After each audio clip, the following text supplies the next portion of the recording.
Chapter ആണ് discuss ചെയ്യാൻ പോകുന്നത്. സ്ട്രക്ചർ ഓഫ് ആറ്റം ആണ്. വളരെ ഇമ്പോർട്ടന്റ് ആയിട്ടുള്ള ഒരു ചാപ്റ്റർ ആണ്. ധാരാളം ന്യൂമറിക്കൽസ് വരുന്ന ഒരു ചാപ്റ്റർ ആണ് സ്ട്രക്ചർ ഓഫ് ആറ്റം എന്ന് പറയുന്നത്. അപ്പൊ ഇതില് ആദ്യം നമ്മൾ ഫസ്റ്റ് ഇതിൽ പഠിക്കുന്നത് എന്താണെന്ന് വെച്ച് കഴിഞ്ഞാല് നമ്മൾ ആറ്റത്തിന്റെ സ്ട്രക്ചറിലേക്ക് ഡിറൈവ് ചെയ്തുകൊണ്ട് വരികയാണ്. അപ്പൊ സ്ട്രക്ചർ കണ്ടുപിടിച്ച് വരികയാണ്. അപ്പൊ ഈ സ്ട്രക്ചർ കണ്ടുപിടിച്ച് വരുന്നേക്കാൾ മുമ്പ് തന്നെ നമ്മൾ പഠിക്കുന്നുണ്ട് ഇതിൽ എന്താണ്, ഇതിൽ ആറ്റത്തിന്റെ ഉള്ളിലുള്ള സബ് ആറ്റോമിക് പാർട്ടിക്കിൾസിനെ കുറിച്ച് പഠിക്കുന്നുണ്ട്. അപ്പൊ ആദ്യം സബ് ആറ്റോമിക് പാർട്ടിക്കിൾസ്, അവരുടെ ഡിസ്കവറി, അവരുടെ ക്യാരക്ടറിസ്റ്റിക്സ് ഒക്കെയാണ് നമ്മൾ ഫസ്റ്റ് പഠിക്കുന്നത്. അതിനുശേഷം നമ്മൾ ഓരോ ആറ്റത്തിന്റെ സ്ട്രക്ചറിലേക്ക് കടക്കുകയാണ്. അപ്പൊ നമുക്ക് തുടങ്ങാം. സ്ട്രക്ചർ ഓഫ് ആറ്റം എന്താണെന്ന് നമുക്ക് നോക്കാം. അപ്പൊ മക്കളെ, ഫസ്റ്റ് ഡിസ്കവർ ചെയ്തത് ഇലക്ട്രോണിനെയാണ്. ജെ തോമസൺ എന്ന് പറഞ്ഞ സയന്റിസ്റ്റ് ആണ് ഇലക്ട്രോണെ ഡിസ്കവർ ചെയ്തത്. അപ്പൊ നമ്മൾ ആദ്യം പഠിക്കാൻ പോകുന്ന സബ് ആറ്റോമിക് പാർട്ടിക്കിൾ ഏതാണ് മക്കളെ? ഇലക്ട്രോണെ കുറിച്ചാണ് പഠിക്കാൻ പോകുന്നത്. നമുക്കറിയാം atom consist of sub atomic particle ഏതൊക്കെയാണ്? Electron, proton, neutron. Electron, proton, neutron എന്ന് പറയുന്ന 3 സബ് ആറ്റോമിക് പാർട്ടിക്കിൾ ആണ് ഒരു ആറ്റത്തിനുള്ളത്. അതില് എന്താണ് ഇലക്ട്രോൺ എന്ന് പറയുന്ന ആളെയാണ് ആദ്യം എന്ത് ചെയ്തത്, ആദ്യം ഡിസ്കവേർഡ് ആയത്. കണ്ടുപിടിച്ചത് മക്കളെ ആരാണ്? ജെ തോംസൺ എന്ന് പറഞ്ഞിട്ടുള്ള ഒരു സയന്റിസ്റ്റ് ആണ്. ജെ തോംസൺ എന്ന് പറഞ്ഞ സയന്റിസ്റ്റ് ആണ് ഫസ്റ്റ് ഇലക്ട്രോണെ ഡിസ്കവർ ചെയ്തത്. അപ്പൊ ഇലക്ട്രോണെ ഡിസ്കവർ ചെയ്തത് കാഥോഡ് റേ എക്സ്പെരിമെന്റിലൂടെയാണ്. ഏതാണ് എക്സ്പെരിമെന്റ്? കാഥോഡ് റേ എക്സ്പെരിമെന്റ് അഥവാ നമ്മൾ ഇതിന് വേറെ പേര് എന്താണ്? ഡിസ്ചാർജ് ട്യൂബ് എക്സ്പെരിമെന്റ് എന്ന 2 പേരിൽ അറിയപ്പെടും. ഈ എക്സ്പെരിമെന്റിലൂടെയാണ് നമ്മൾ എന്ത് ചെയ്തത്, ഈ ഇലക്ട്രോണെ ഡിസ്കവേർഡ് ചെയ്തത്. ഇനി നോക്കാം. അപ്പൊ ഇലക്ട്രോൺ എന്ന് പറയുന്നത് ജെ തോമസൺ ആണ് കണ്ടുപിടിച്ചത്. ഡിസ്ചാർജ് ട്യൂബ് എക്സ്പെരിമെന്റ് അഥവാ കാഥോഡ് റേ എക്സ്പെരിമെന്റിലൂടെയാണ് കണ്ടുപിടിച്ചത്. അവിടെ ഉണ്ടായിരിക്കുന്ന കാഥോഡ് റേ എന്ന് പറയുന്നത് ആരായിരുന്നു മക്കളെ? ഇലക്ട്രോൺ ആണ്. അപ്പൊ നെഗറ്റീവ്ലി ചാർജ്ഡ് പാർട്ടിക്കിൾസിന്റെ ഒരു റേ നെഗറ്റീവ് ടെർമിനൽ നിന്ന് പോസിറ്റീവ് ടെർമിനലിലേക്ക് എന്ത് ചെയ്യാണ്, മൂവ് ചെയ്തുകൊണ്ടിരിക്കുകയാണ്. അപ്പൊ ഒരു നെഗറ്റീവ് ചാർജ് ഉള്ള എന്തോ പാർട്ടിക്കിൾസ് ആണ് മൂവ് ചെയ്യുന്നുണ്ട് എന്നുണ്ട് അദ്ദേഹം എന്ത് ചെയ്തു, കണ്ടുപിടിച്ച് ഒബ്സർവ് ചെയ്തു. അതാണ് പിന്നീട് എന്താണ് ഇലക്ട്രോൺ ആണ് എന്ന് പറയുന്നത്. ഓക്കെ, അപ്പൊ ഇലക്ട്രോണിന്റെ ചാർജ് ആണ് മക്കളെ ആദ്യത്തെ എന്താണ്, ചാർജ് ഓഫ് ആൻ ഇലക്ട്രോൺ. ഒരു ഇലക്ട്രോണിന്റെ ചാർജ്, ഇലക്ട്രോണിന്റെ കുറച്ച് എന്താണ് പ്രോപ്പർട്ടീസ് ആണ് നമ്മൾ പഠിക്കുന്നത്. ഇലക്ട്രോണിന്റെ ചാർജ് എന്ന് പറയുന്നത് എത്രയാണ് മക്കളെ? 1.6 × 10⁻⁻90 കൂളോംബ് ആണ് എന്ന് പറയുന്നത് ചാർജ് ഓഫ് ഇലക്ട്രോൺ എന്ന് പറയുന്നത്. ചാർജ് ഓഫ് ആൻ ഇലക്ട്രോൺ, ഒരു ഇലക്ട്രോണിന്റെ ചാർജ് ആണ് 1.6 × 10⁻⁻90 കൂളോംബ് ആണ്. ഇനി അടുത്ത് നമ്മൾ പറയുകയാണെങ്കിൽ മാസ് ഓഫ് ആൻ ഇലക്ട്രോൺ. ഒരു ഇലക്ട്രോണിന്റെ മാസ് എന്ന് പറയുന്നത് = 9.1 × 10⁻31 ഗ്രാം ആണ് മക്കളെ.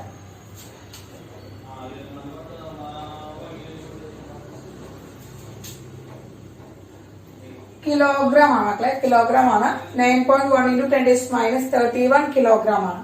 ഓക്കെ, ഇനി മാസ് ഓഫ് ആൻ ഇലക്ട്രോൺ കിട്ടി, അതുപോലെ തന്നെ ചാർജ് ഓഫ് ആൻ ഇലക്ട്രോൺ കിട്ടി. ഇനി അടുത്ത് നമ്മൾ പറയുന്നത് 1 മോൾ ഇലക്ട്രോൺ. ഒരു മോൾ ഇലക്ട്രോൺ, അതായത് ഒരു മോൾ ഇലക്ട്രോൺ എന്ന് പറഞ്ഞാൽ എന്താ മക്കളെ?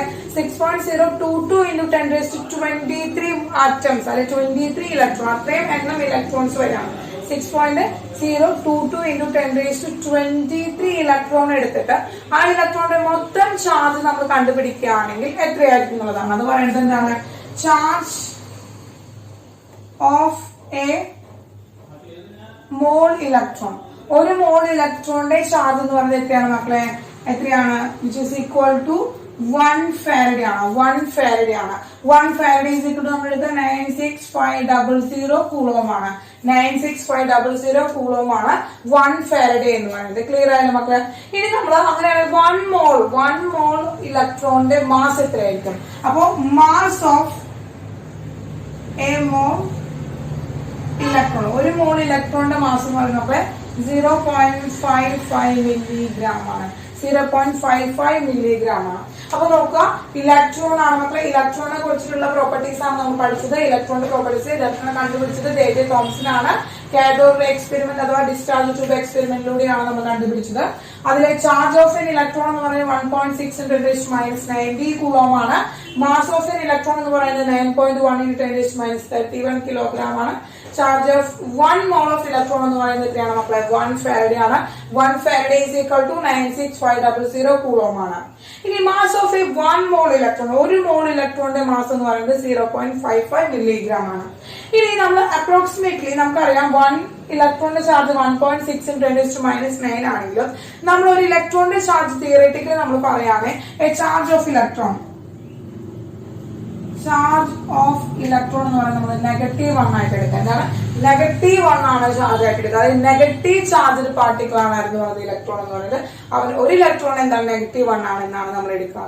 അപ്പൊ ഇത്രയാണ് മക്കളെ എന്താണ് ഇലക്ട്രോൺ എന്ന് പറയുന്ന sub atomic particle. First discover ചെയ്ത സബ് ആറ്റമിക് പാർട്ടിക്കിൾ ഏതാണ് മക്കളെ? ഇലക്ട്രോൺ ആണ്. അപ്പൊ ഇലക്ട്രോണിന്റെ ഈ കാര്യങ്ങളൊക്കെ നമ്മൾ ഓർത്ത് വെക്കേണ്ടതാണ്. നമുക്ക് ന്യൂമറിക്കൽസ് വരുമ്പോൾ ആവശ്യമുള്ളതാണ്. അപ്പൊ നോട്ട് ചെയ്തോ.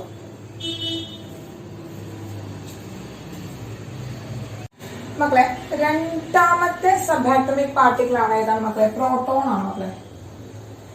പ്രോട്ടോൺ. അപ്പൊ നമ്മൾ പ്രോട്ടോൺ എന്ന് പറയുന്നത് നമുക്ക് പി എന്ന് ഡിനോട്ട് ചെയ്യാം. പി എന്നാണ് നമ്മൾ ഡിനോട്ട് ചെയ്യാം. പി ആണ്. അപ്പൊ നോക്കുക, പ്രോട്ടോണെ ഡിസ്കവേർഡ് ചെയ്തത് ആരാണെന്ന് വെച്ചാല് ഗോഡ്സ്റ്റിൻ എന്ന് പറഞ്ഞ സയന്റിസ്റ്റ് ആണ്. ഗോഡ്സ്റ്റിൻ ഡിസ്കവേർഡ് എന്താണ് പ്രോട്ടോണെ ഡിസ്കവേർഡ് ചെയ്തത് ഗോഡ്സ്റ്റിൻ ആണ്. അതുപോലെ തന്നെ മാസ് ഓഫ് എ പ്രോട്ടോണിന്റെ ഒരു മാസ്, ഒരു പ്രോട്ടോണിന്റെ മാസ് എന്ന് പറയുന്നത് 1.6726 × 10⁻27 കിലോഗ്രാം ആണ്. ഒരു പ്രോട്ടോണിന്റെ മാസ് 1.6726 × 10⁻27 കിലോഗ്രാം ആണ് മക്കളെ. അതുപോലെ തന്നെ ചാർജ് ഓഫ് എ പ്രോട്ടോൺ, ഒരു പ്രോട്ടോണിന്റെ ചാർജ് എന്ന് പറയുന്നത് എത്രയാണ് മക്കളെ? 1.6 × 10⁻90 കൂളോം ആണ്. Equal to the charge of N electron. ഒരു ഇലക്ട്രോണിന്റെ പ്രോട്ടോണിന്റെ ചാർജ് എങ്ങനെയാണ്? ഈക്വൽ ആണ്. പക്ഷെ സൈൻസ് ആർ ഡിഫറെന്റ്. ഇപ്പൊ നമ്മൾ പറയുകയാണെങ്കിൽ ചാർജ് നമ്മൾ അപ്രോക്സിമേറ്റ്ലി ചാർജ് ആയിട്ട് നമ്മൾ പറയുകയാണെങ്കിൽ charge theoretically of a proton നമ്മൾ പറയുകയാണെങ്കിൽ +1 ആണ് പറയാം. ഇലക്ട്രോണിന്റെ നമ്മൾ എന്താണ് പറഞ്ഞത്? -1 ആണ് പറഞ്ഞത്. അതുപോലെ തന്നെ പ്രോട്ടോൺ നമ്മൾ +1 ആയിട്ടാണ് പറയാം. ഇനി തേർഡ് എന്താണ്? ഇതും എന്താണ്? പ്രോട്ടോണെ ഡിസ്കവർ ചെയ്തും ഗോഡ്സ്റ്റിൻ ഡിസ്ചാർജ് ട്യൂബ് എക്സ്പെരിമെന്റിലൂടെയാണ്. ആനോഡ് റേ ആണ്. എന്താണ് പ്രോട്ടോൺ എന്ന് പറയുന്നത്? എന്താ ഉദ്ദേശിക്കുന്നത്? ആനോഡ് റേ ആണ്. ആനോഡ് റേ ആയിട്ടാണ് നമ്മൾ ജനറേറ്റ് ചെയ്യുന്നത്. ആനോഡ് റേ ആയിട്ടാണ് പറയുന്നത്. അപ്പൊ നോക്കുക, ചാർജ് ഓഫ് പ്രോട്ടോൺ എന്ന് പറയുന്നത് +1 ആയിട്ട് നടക്കും. ചാർജ് ഓഫ് ഇലക്ട്രോൺ എന്ന് പറയുന്നത് -1 ആയിട്ടാണ് നമ്മൾ എടുക്കുക. നെക്സ്റ്റ് തേർഡ് എന്താണ്? സബ് ആറ്റമിക് പാർട്ടിക്കിൾ ആണ് മക്കളാണ് ന്യൂട്രോൺ ആണ്. നമ്മൾ N എന്നാണ് ഡിനോട്ട് ചെയ്യുന്നത്. തേർഡ് സബ് ആറ്റമിക് പാർട്ടിക്കിൾ ആണ്. ജെയിംസ് ചാഡ്വിക് എന്ന് പറഞ്ഞ സയന്റിസ്റ്റ് ആണ് ഡിസ്കവർ ചെയ്തത്. മക്കളെ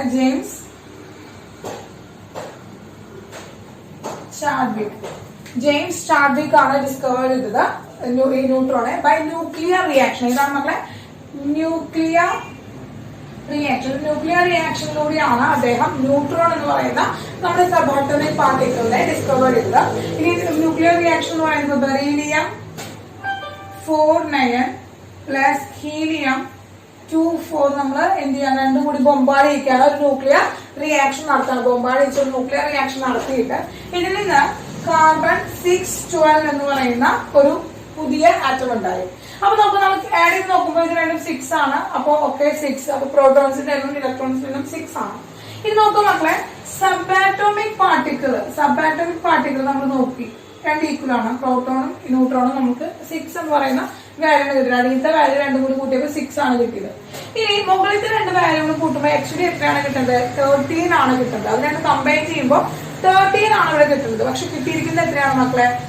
12 ആണ് കിട്ടുന്നത്. അത് ഒരു മാസിന്റെ എന്താണ് കുറവുണ്ട്. അവിടെ ഒരു മാസിന്റെ കുറവുണ്ട്. അപ്പൊ അതിനദ്ദേഹം എന്ത് ചെയ്തി? N01 എഴുതി. അപ്പൊ അതാണ് ആര്? അതായിരുന്നു ആ ഒരു അവിടെ മിസ്സായിട്ട് വന്നിട്ടുള്ള ആ ഒരു മാസ് കാണിച്ചിരിക്കുന്ന ആളെയാണ് നമ്മൾ എന്ന് പറയുന്നത് ന്യൂട്രോൺ എന്ന് പറഞ്ഞത്. 0n⁻1 എന്നുള്ളതാണ് ന്യൂട്രോണിന്റെ സിമ്പൽ എന്ന് പറയുന്നത്. ക്ലിയർ ആയെന്ന് പറഞ്ഞത്. അപ്പൊ ഇതാണ് എന്താണ് ന്യൂട്രോണിന്റെ എന്താണ് പ്രിപ്പറേഷൻ. ന്യൂട്രോണിന്റെ ഡിസ്കവറിയില് എന്താണ് കണ്ടുപിടിച്ചത് എങ്ങനെയാണ്? Nuclear reaction with by. അപ്പൊ ന്യൂട്രോണിന്റെ ഡിസ്കവറി ആണ് നമ്മൾ എഴുതി വെച്ചിരിക്കുന്നത്. എങ്ങനെയാണ്? ബെറീലിയം ഹീലിയം കൂടിയിട്ട് ന്യൂക്ലിയർ റിയാക്ഷൻ നടത്തിയപ്പോൾ കാർബൺ ഉണ്ടാവാണ്. അതിൽ നിന്ന് ഒരു മാസ് മിസ്സായി. അതാണ് നമ്മുടെ ആരെന്ന് പറയുന്നത് ന്യൂട്രോൺ ആണ് അവിടെ മിസ്സായത് എന്നാണ് അദ്ദേഹം കണ്ടുപിടിച്ചത്.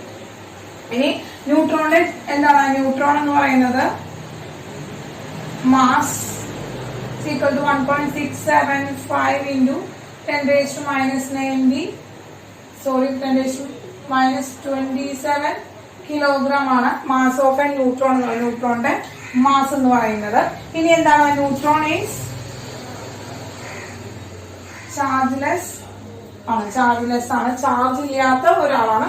നൾ ചാർജ് ആണ്. നൾ ചാർജ് ആണ്. ചാർജ് ഇല്ലാത്ത ഒരാളാണ് എന്ന് പറയുന്നത് ന്യൂട്രോൺ എന്ന് പറയുന്നത്. 3 സബാറ്റോമിക് പാർട്ടിക്കിൾസിനെ കുറിച്ചിട്ടാണ് നമ്മൾ പഠിച്ചത്. ഇലക്ട്രോൺ, പ്രോട്ടോൺ, ന്യൂട്രോൺ ആണ്. ഇലക്ട്രോൺ എന്ന് പറയുന്നത് J.J. തോംസൺ ആണ് ഡിസ്കവർ ചെയ്തത്. അത് കാഥോഡ് റേ എന്നാണ് നമ്മൾ അറിയപ്പെടുന്ന വേറൊരു പേരാണ്. കാഥോഡ് റേ എക്സ്പെരിമെന്റ് അഥവാ ഡിസ്ചാർജ് ട്യൂബ് എക്സ്പെരിമെന്റിലൂടെയാണ് അദ്ദേഹം ഇലക്ട്രോണെ ഡിസ്കവർ ചെയ്തത്.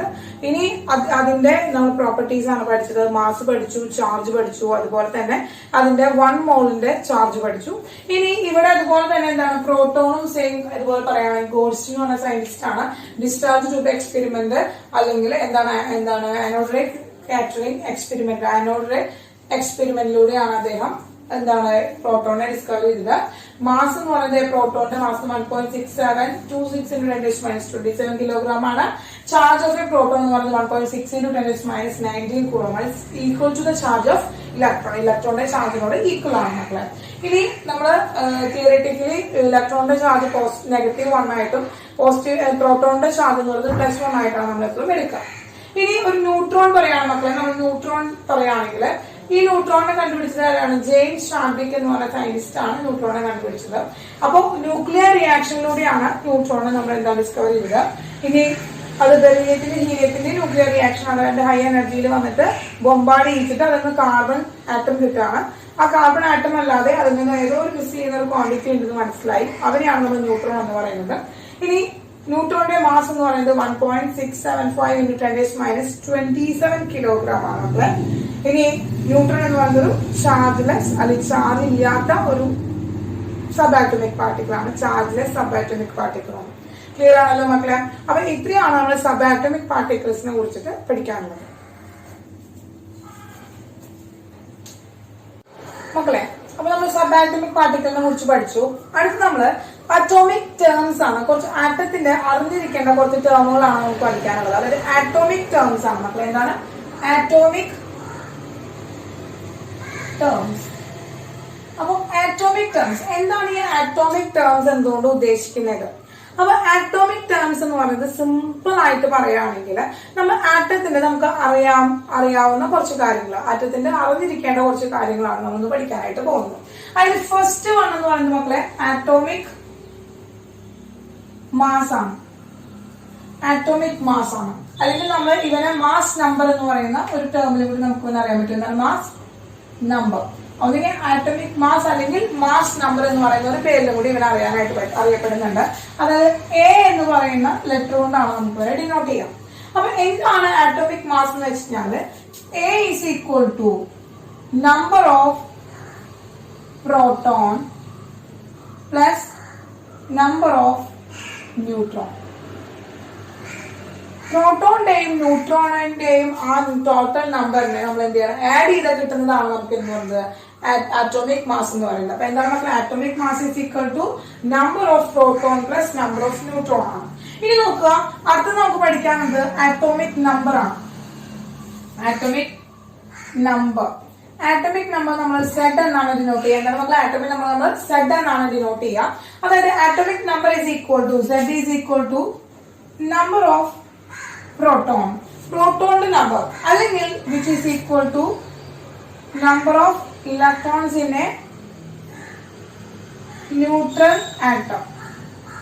ഒരു neutral ആറ്റത്തിന്റെ number of electron, neutral atom ആണെങ്കിൽ മാത്രമാണ് നമ്പർ ഓഫ് ഇലക്ട്രോൺ എന്ന് നമുക്ക് പറയാനായിട്ട് സാധിക്കുള്ളൂ. അപ്പൊ ഇതാണ് ആറ്റോമിക് നമ്പർ എന്ന് പറയുന്നത്. അപ്പൊ ആറ്റോമിക് നമ്പർ എന്താണ് മക്കളെ? ആറ്റോമിക് നമ്പർ എന്ന് പറയുന്നത് നമ്പർ ഓഫ് പ്രോട്ടോൺ ആണ്. അങ്ങനെയാണെങ്കിൽ നമുക്ക് എന്ത് ചെയ്യാം? നമുക്ക് atomic mass A is equal to എന്ന് എഴുതാം സെഡ് പ്ലസ് എൻ എന്ന് എഴുതിക്കൂടെ. അതായത് നമ്പർ ഓഫ് ന്യൂട്രോൺ എൻ എന്നും അതുപോലെ ആറ്റോമിക് നമ്പർ ആണ്, നമ്പർ ഓഫ് പ്രോട്ടോൺ നമുക്ക് ആറ്റോമിക് നമ്പർ ആയിട്ട് എഴുതിക്കൂടെ. അങ്ങനെയാണെങ്കിൽ എന്താ number of neutron N is equal to ന്യൂട്രോണിന്റെ എണ്ണം കണ്ടുപിടിക്കാനായിട്ട് നമുക്ക് എന്ത് ചെയ്താൽ മതി? എ മൈനസ് സെഡ് ചെയ്താൽ മതി, എ മൈനസ് സെഡ് ചെയ്താൽ മതി. അപ്പൊ ഈ ഒരു റിലേഷൻ എന്ത് ചെയ്യുക, ഒന്ന് ഓർത്ത് വെക്കുക, ഈ ഒരു റിലേഷൻ ഒന്ന് ഓർത്ത് വെക്കുക.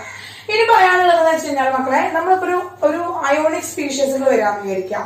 ഇപ്പൊ നെഗറ്റീവ് അയോൺ വരാം, നെഗറ്റീവ് അയോൺ വരാണ് x raised to minus n എന്ന് പറയുന്ന ഒരു നെഗറ്റീവ് അയോൺ വരികയാണെങ്കിൽ ഇവന്റെ number of electron is equal to എന്താണ്, which is equal to z plus n. അതിന്റെ ആറ്റോമിക് നമ്പറിന്റെ കൂടെ ഇവന്റെ ഈ ചാർജ് ആഡ് ചെയ്താൽ മതി മക്കളെ. എന്താണ്, ആറ്റോമിക് നമ്പറിന്റെ കൂടെ ചാർജ് ആഡ് ചെയ്ത് കഴിഞ്ഞാൽ ഒരു നെഗറ്റീവ് അയോണിന്റെ നമ്പർ ഓഫ് ഇലക്ട്രോൺ നമുക്ക് കണ്ടുപിടിക്കാനായിട്ട് സാധിക്കും. മക്കളൊരു പോസിറ്റീവ് അയോൺ ആണെന്ന് വിചാരിക്കുക. ഒരു പോസിറ്റീവ് അയോൺ അഥവാ m raised to plus n എന്ന് പറയുന്ന ഒരു പോസിറ്റീവ് സ്പീഷീസ് ആണ് നമുക്ക് തന്നിരിക്കുന്നതെന്ന് വിചാരിക്കുക. അവന്റെ നമ്പർ ഓഫ് അയോൺസ്, അവന്റെ നമ്പർ ഓഫ് ഇലക്ട്രോൺസ് കണ്ടുപിടിക്കാനായിട്ട്, അവന്റെ നമ്പർ ഓഫ് ഇലക്ട്രോൺസ് കണ്ടുപിടിക്കാനായിട്ട് നമ്മൾ എന്ത് ചെയ്താൽ മതി, ആറ്റോമിക് നമ്പർ മൈനസ് ചാർജ്, ആ ചാർജിന്റെ വാല്യൂവിന് എന്ത് ചെയ്താൽ മതി, മൈനസ് ചെയ്താൽ മതി. അപ്പൊ ഇത് രണ്ട് വളരെ ഇമ്പോർട്ടന്റ് ആയിട്ടുള്ള കണ്ടീഷൻ ആണ് മക്കളെ. എന്താണ്, നെഗറ്റീവ് അയോൺ ആയാലും അല്ലെങ്കിൽ പോസിറ്റീവ് അയോൺ ആയാലും അവരുടെ കയ്യിലിരിക്കുന്ന ഇലക്ട്രോണുകളുടെ എണ്ണം കണ്ടുപിടിക്കാനായിട്ടും ഇക്വേഷൻ ആണ് നമ്മളിപ്പോ പഠിച്ചത്.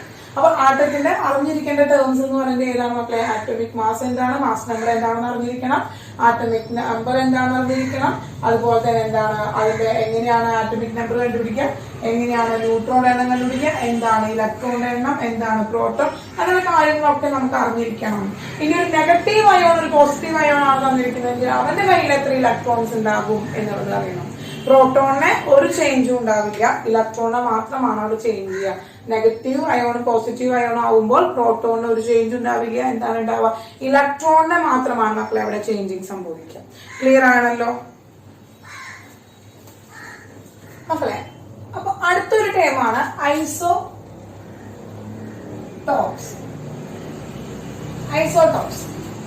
അപ്പൊ എന്താണ് ഐസോടോപ്സ് എന്നാണ്, ഐസോബാർ, ഐസോടോൺസ് എന്താണെന്നാണ് ആദ്യം പഠിക്കാനായിട്ട് പോകുന്നത്.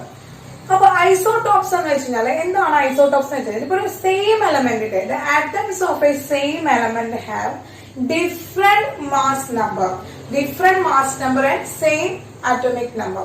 അപ്പൊ ഡിഫറെന്റ് മാസ് നമ്പർ ഉള്ള സെയിം എലമെന്റിന്റെ ആറ്റംസിനെയാണ് നമ്മൾ എന്ന് പറയുന്നത് ഐസോടോപ്സ് എന്ന് പറയുന്നത് മക്കളെ.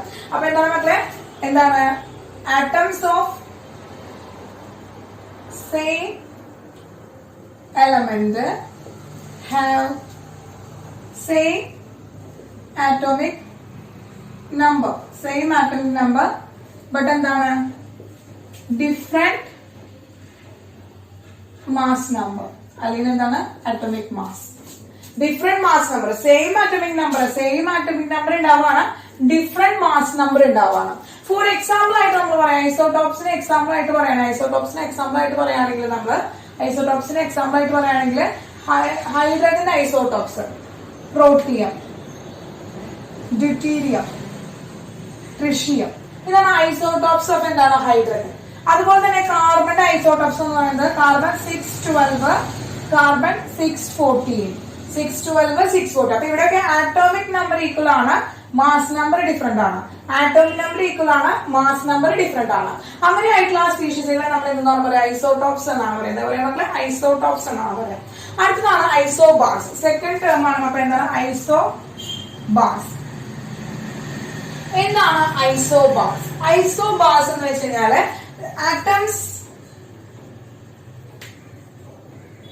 atoms of a elements have same mass number ആണ്, അവരുടെ സെയിം മാസ് നമ്പർ ആയിരിക്കും, but different atomic number.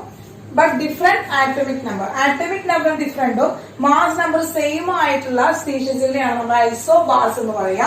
Example ആയിട്ട് പറയുകയാണെങ്കിൽ ഇപ്പൊ കാർബൺ 614, അതുപോലെ നൈട്രജൻ 714. കാരണം മക്കളെ മാസ് നമ്പർ ഈക്വൽ ആണ്, ആറ്റോമിക് നമ്പർ എന്താണ് ഡിഫറെന്റ് ആണ്. മാസ് നമ്പർ ഈക്വൽ ആണ്, സെയിം ആണ്, ആറ്റോമിക് നമ്പർ ഡിഫറെന്റ് ആണ്. അങ്ങനത്തെ സ്പീഷീസുകളെയാണ് നമ്മൾ എന്ന് പറയുന്നത് ഐസോബാർസ് എന്ന് പറയുന്നത്. ഐസോബാർസ് എന്ന് പറയുന്നത്. ഓക്കെ, അപ്പൊ നമ്മൾ എന്ത് പഠിച്ചു നോക്കാം? ഐസോടോപ്സ് ആണ് മക്കളെ. പെട്ടെന്ന് ഇതേപോലെ തെറ്റുപോയതാണ്. ഐസോടോപ്സ് ആണ്, ഐസോബാർസ് ആണ്. പെട്ടെന്ന് ഇതേപോലെ തെറ്റിപ്പോയതാണ്, സോറി. ഇപ്പൊ നോക്കാം, ഐസോടോപ്സ് ഉണ്ട്, ഐസോബാർസ് ഉണ്ട്. ക്ലിയർ ആയല്ലോ? ഐസോടോപ്സ്, ഐസോബാർസ് നമ്മൾ പഠിച്ചു കഴിഞ്ഞു. അടുത്തതാണ്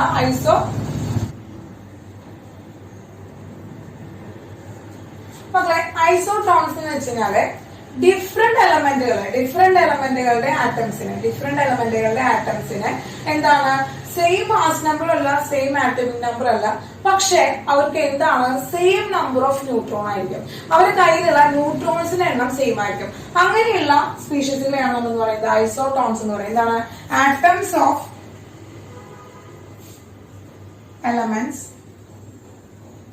have same number of neutrons but different number of proton or mass number. ഒന്നുകിൽ ഡിഫറെന്റ് നമ്പർ എന്താണ് മാസ് നമ്പർ ഡിഫറെന്റ് ആയിരിക്കും, അല്ലെങ്കിൽ different number number of proton ആയിരിക്കും. അവർ ന്യൂട്രോൺ മാത്രമായിരിക്കും എങ്ങനെയായിരിക്കുക ഈക്വൽ ആയിട്ടിരിക്കുക. ഫോർ എക്സാമ്പിൾ ആയിട്ട് നമ്മൾ പറയുകയാണെങ്കിൽ ഇപ്പൊ ആർഗൺ 18, 14, അതുപോലെ പൊട്ടാസ്യം 19, 41.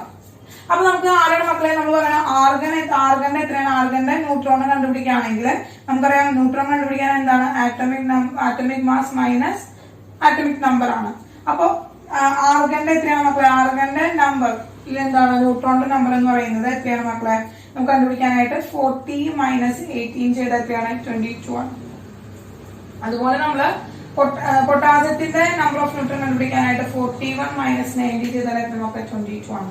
രണ്ടിലും ന്യൂട്രോണിന്റെ എണ്ണം സെയിം ആണ്. അങ്ങനെ ന്യൂട്രോണിന്റെ എണ്ണം സെയിം ആവുകയാണെങ്കിൽ നമ്മൾ അവരെ എന്തെന്ന് പറയുന്നു? ഐസോടോൺസ് എന്ന് പറയുന്നു. അപ്പൊ ഐസോടോപ്സ്, ഐസോബാർ, ഐസോടോൺസ് നമ്മുടെ കഴിഞ്ഞു മക്കളെ. അപ്പൊ അടുത്തതാണ് ഐസോസ്റ്റേഴ്സ്.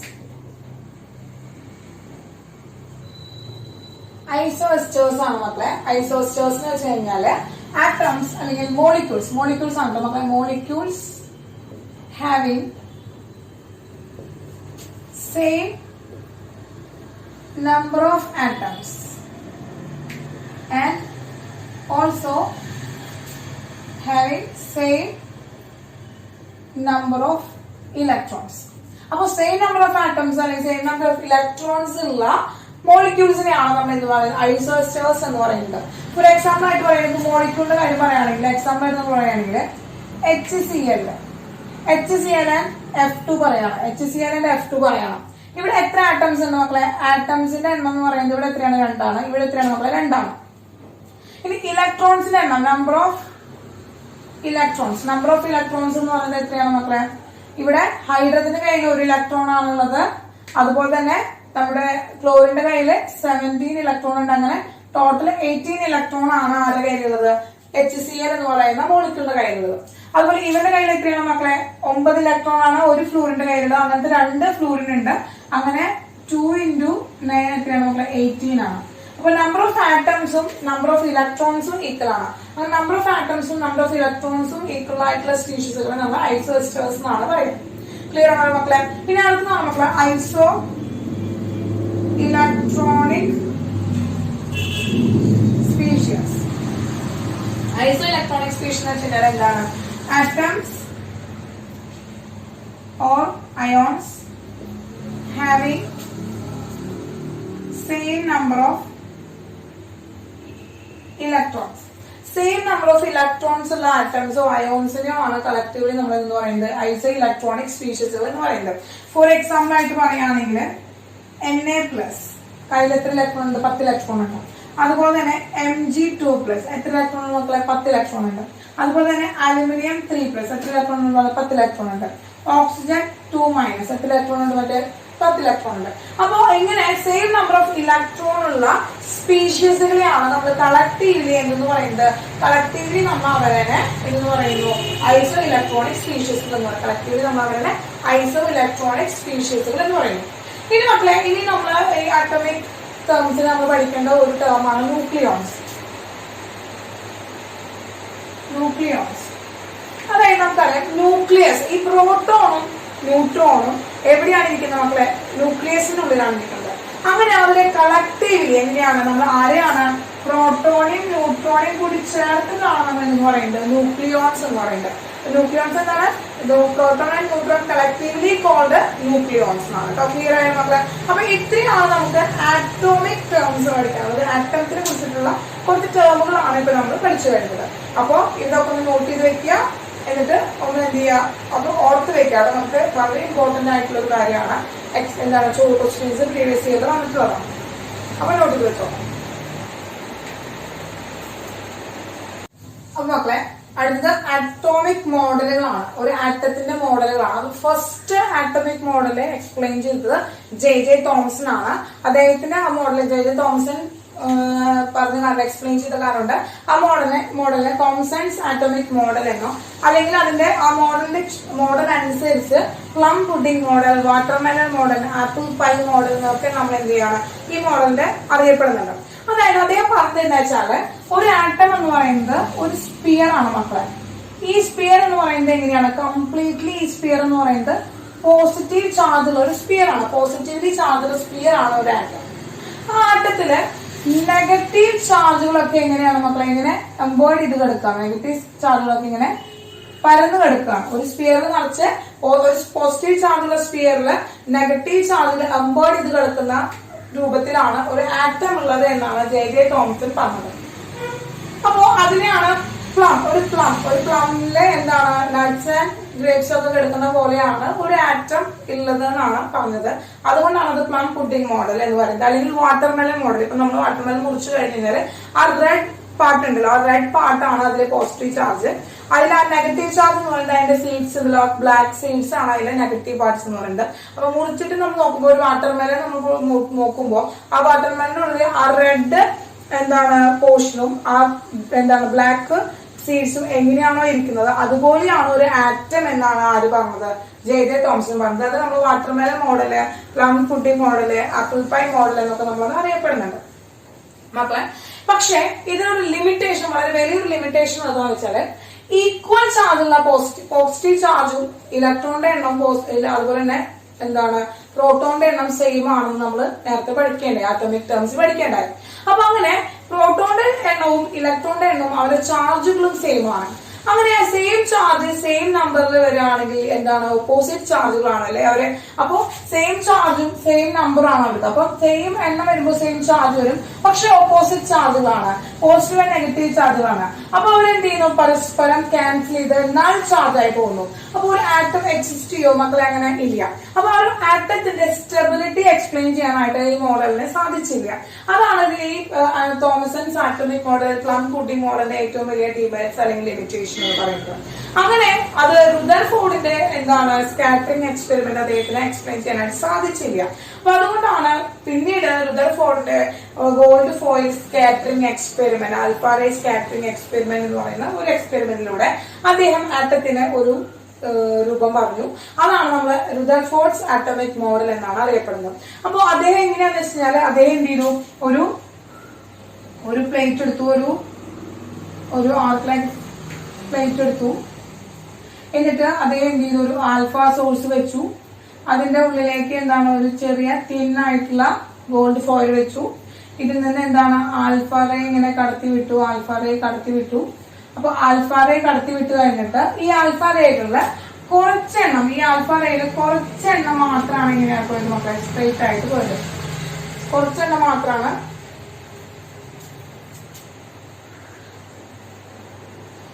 മക്കളെ. ഈ ആൽഫ റേയില് കുറച്ചെണ്ണം ഡിഫ്ലക്ഷൻ സ്മോൾ ആംഗിൾ, ചെറിയ ആംഗിളില് കുറച്ച് ആൾക്കാർ എന്ത് ചെയ്തു? ഡിഫ്ലക്ട് ചെയ്തു. കുറച്ച് ആൾക്കാർ എന്താണ് ഡിഫ്ലക്റ്റഡ് ബാക്ക്, കുറച്ച് ആൾക്കാർ ഡിഫ്ലക്ട് ചെയ്ത് പോയി. കുറെ ആൾക്കാർ എങ്ങനെയാണ് മക്കളെ? നേരെ പോയി വിത്തൗട്ട് ഡീവിയേഷൻ. കുറെ ആൾക്കാർ വിത്തൗട്ട് ഡീവിയേഷനിൽ നേരെ പോയി. അപ്പൊ ഇതാണ് അവിടുത്തെ 3 ഒബ്സർവേഷൻ അദ്ദേഹത്തിന് കിട്ടിയത്. അങ്ങനെ ആ ഒബ്സർവേഷനിൽ നിന്ന് അദ്ദേഹം 3 പോസ്റ്റുലേറ്റ്സ് പറഞ്ഞു. Most of all the positive charge and mass of an atom is present in A nucleus. അതായത് ഇവിടെ ഇരിക്കുന്ന ഈ ഗോൾഡ് ഫോയിൽ എന്ന് പറയുന്നത് എങ്ങനെയാണ് മക്കളെ? ഗോൾഡ് ഫോയിൽ എന്ന് പറയുന്നത് ആറ്റം ആണ് ഇരിക്കുന്നത്, ആറ്റംസ് ആണ് ഇങ്ങനെ ഇരിക്കുന്നത്. ഇതിന്റെ ഉള്ളിൽ ഒരു ചെറിയ പോർഷൻ ഉണ്ട്, അതിന് അദ്ദേഹം ന്യൂക്ലിയസ് എന്ന് പറഞ്ഞു. അതിലൊരു സെന്റർ പോർഷൻ ഉണ്ട്, അതിന് അദ്ദേഹം ന്യൂക്ലിയസ് എന്ന് പറഞ്ഞു. അപ്പൊ അതെന്താണ്? അതിനൊരു പോസിറ്റീവ് ചാർജ് ആണ്. ആ ന്യൂക്ലിയസ് എന്താണ്? ഒരു പോസിറ്റീവ് ചാർജ് ആണ്. ആ ന്യൂക്ലിയസിന് ഒരു പോസിറ്റീവ് ചാർജ് ആണ്.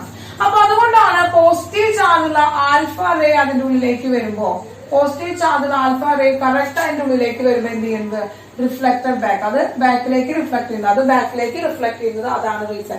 പോസിറ്റീവ് വരുമ്പോ എന്ത് ചെയ്യുന്നത്? റിഫ്ലക്റ്റഡ് ബാക്ക്, അതാണ് റിഫ്ലക്ട് ചെയ്യുന്നത് ബാക്കിലേക്ക്. ഇനി അതിന്റെ അടുത്തുകൂടെ വരുമ്പോ, പോസിറ്റീവ് ചാർജിന്റെ അടുത്തുകൂടെ വരുമ്പോഴാണ് ചെറിയൊരു ഡീവിയേഷൻ അവർ കാണിക്കുന്നത്. ഇനി എന്താ മക്കളെ? Most of the space is empty. അതിന് ധാരാളം സ്പേസ് എമിറ്റി ആയതുകൊണ്ട് എന്താണ്? വിത്തൗട്ട് ഡീവിയേഷൻ, ഒരു ഡീവിയേഷനും ഇല്ലാതെ കുറെ പേർക്ക് പോകാനായിട്ട് പറ്റും. അതാണ് most of the particles was without deviation. Some of the particles deviate in small angle, ചെറിയ ആംഗിൾ ഡീവിയേറ്റ് ചെയ്യാണ്. And some of them reflected back എന്ന് പറയുന്ന ഒബ്സർവേഷൻ ഈ റീസൺ കൊണ്ടാണ് കിട്ടിയിരിക്കുന്നത്. അപ്പൊ ഇതിൽ നിന്ന് മക്കളെ നമ്മൾ പറഞ്ഞത് എന്താണ്? നമുക്ക് എന്താണ്? പോസിറ്റീവ് ചാർജും ആ ആറ്റത്തിന്റെ മാസും ഓക്യുപ്പൈ ചെയ്യുന്നത് എവിടെയാണ്? ആ ന്യൂക്ലിയസിന്റെ ഉള്ളിലാണ്. അതായത് ഒരു ഹെവി ന്യൂക്ലിയസ് ആണ്, പക്ഷെ സ്മോൾ ആണ്. അതായത് ഹെവി എന്ന് പറയാനുള്ള കാരണം ടോട്ടൽ മാസ്, ആ ആറ്റത്തിന്റെ ടോട്ടൽ മാസ് എവിടെ ഇരിക്കുന്നത്? ആ ന്യൂക്ലിയസിന്റെ ഉള്ളിലാണ് ഇരിക്കുന്നത്. പക്ഷെ അവന്റെ സൈസ് എങ്ങനെയാണ്? ഈ ആറ്റത്തിനെ കമ്പയർ ചെയ്ത് നോക്കുമ്പോൾ ന്യൂക്ലിയസിന്റെ സൈസ് വളരെ ചെറുതാണ്. അപ്പോ ഹെവി ആൻഡ് സ്മോളസ്റ്റ് ആയിട്ടാണ് ആരിയിരിക്കുന്നത്? ന്യൂക്ലിയസ് ഇരിക്കുന്നത് കേട്ടോ. Electrons revolve around the nucleus in circular ഓർബിറ്റിൽ. അങ്ങനെ എന്താണ്? ഈ ന്യൂക്ലിയസിന് ചുറ്റും എന്താണ്? അറൌണ്ട് സർക്കുലർ പാത്തിലാണ് നമ്മുടെ ഇലക്ട്രോൺസ് റിവോൾവ് ചെയ്തുകൊണ്ടിരിക്കുന്നത്. അവർ തമ്മിൽ ആ ഇലക്ട്രോൺസും അതുപോലെ തന്നെ ആ ഉള്ളിലിരിക്കുന്ന ആ ന്യൂക്ലിയസും, ഇലക്ട്രോണും അതുപോലെ തന്നെ ആറ്റത്തിന്റെ ഉള്ളിലിരിക്കുന്ന ആ ന്യൂക്ലിയസും തമ്മിൽ, പോസിറ്റീവ് ചാർജുള്ള ന്യൂക്ലിയസും തമ്മിൽ ഒരു ഇലക്ട്രോസ്റ്റാറ്റിക് ഫോഴ്സ് ഓഫ് അട്രാക്ഷൻ ഉണ്ട്. കാരണം എന്താണ്? ഇലക്ട്രോണിന്റെ ചാർജ് നെഗറ്റീവ് ആണ്, അതിനുള്ളിലിരിക്കുന്ന ന്യൂക്ലിയസിന്റെ ചാർജ് പോസിറ്റീവ് ആണ്. ആ രണ്ട് ചാർജുകളുടെ തമ്മിൽ ഒരു ഇലക്ട്രോസ്റ്റാറ്റിക് ഫോഴ്സ് ഓഫ് അട്രാക്ഷൻ ഉണ്ടാവുകയാണ്. ആ ഇലക്ട്രോസ്റ്റാറ്റിക് ഫോഴ്സ് ഓഫ് അട്രാക്ഷൻ കാരണം തന്നെ കംപ്ലീറ്റ് ഇലക്ട്രോണുകളെയും ന്യൂക്ലിയസിന്റെ ഉള്ളിലേക്ക് വലിച്ചെടുക്കാനായിട്ട് സാധിക്കും. അങ്ങനെ വരുമ്പോൾ അതിന്റെ സ്റ്റെബിലിറ്റി, ആറ്റത്തിന്റെ സ്റ്റെബിലിറ്റി അദ്ദേഹത്തിന് എക്സ്പ്ലെയിൻ ചെയ്യാനായിട്ട് സാധിച്ചില്ല. അതുകൊണ്ടാണ് റുദർഫോർഡ് ആറ്റമിക് മോഡലും ഇതുപോലെ തന്നെ എന്താണ് കെമിസ്ട്രിയിൽ നമുക്ക് പിന്നീടുള്ള കാലങ്ങളിൽ നമുക്ക് കറക്റ്റ് സ്ട്രക്ചർ ആയിട്ട് ഉപയോഗിക്കാനായിട്ട് സാധിക്കാറുണ്ട്. ക്ലിയർ ആയിട്ട് മക്കളെ? അപ്പൊ ആറ്റമിക് മോഡൽ നമ്മൾ എന്താണ്? തോമസൺസ് ആറ്റമിക് മോഡൽ പഠിച്ചു, റുദർഫോർഡ്സ് ആറ്റമിക് മോഡൽ പഠിച്ചു. ക്ലിയർ ആയല്ലോ മക്കളെ?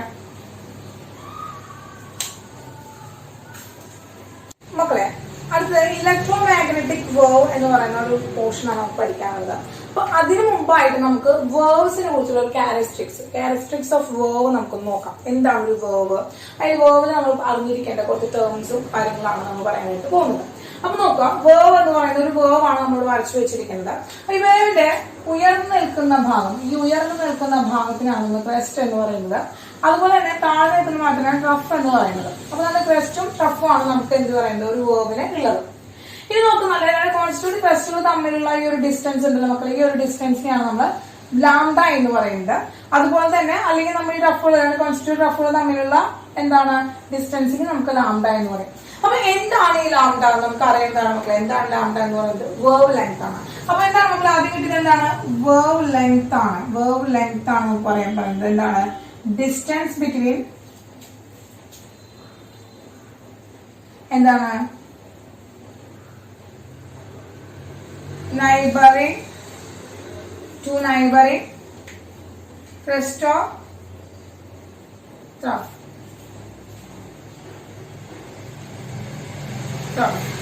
ട്രഫും അതുപോലെ ക്രസ്റ്റും തമ്മിലുള്ള ഡിസ്റ്റൻസിനെയാണ് നമ്മൾ എന്ന് പറയുന്നത് വേവ് ലെങ്ത് എന്ന് പറയുന്നത്.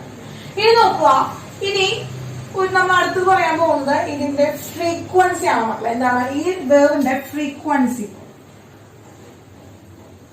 Frequency of a wave. Frequency of a wave എന്ന് വെച്ചാൽ is A number of times, അല്ലെങ്കിൽ നമ്പർ ഓഫ് ടൈംസ്, എത്ര ടൈം, അല്ലെങ്കിൽ number of waves per unit time. അപ്പൊ യൂണിറ്റ് ടൈമില് ഒരു പോയിന്റിലൂടെ കടന്നു പോകുന്ന വേവിന്റെ എണ്ണമാണ് മക്കളെ അതിന്റെ ഫ്രീക്വൻസി എന്ന് പറയുന്നത്. അപ്പൊ number of waves per unit എന്താണ്?